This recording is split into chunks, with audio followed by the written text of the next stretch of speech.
बिस्मिल्लाहिर्रहमानिर्रहीम। अस्सलाम वालेकुम। स्मॉल एच डी न्यूज़ के साथ मैं हूँ ईशा रानी। आपको खबर देते चलें, पाकिस्तान बार कौंसिल का 90 रोज़ में आइन के मुताबिक इलेक्शन न करवाने पर वकला ने तहरीक चलाने का ऐलान कर दिया।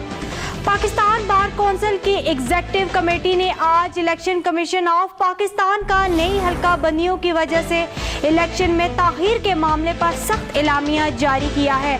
एलामिया में कहा गया कि इलेक्शन कमीशन का शेड्यूल आम इंतखाबात में ताखीर का एक हरबा है। एलामिया में जोर दिया गया कि आइन का आर्टिकल 224 के मुताबिक इलेक्शन कमीशन 90 रोज में इलेक्शन करवाने का पाबंद है।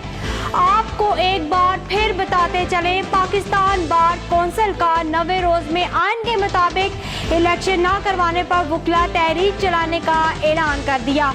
पाकिस्तान बार कौंसिल की एग्जीक्यूटिव कमेटी आज इलेक्शन कमीशन ऑफ पाकिस्तान का नई हल्का बंदियों की वजह से इलेक्शन में ताखीर के मामले पर सख्त एलामिया जारी किया है।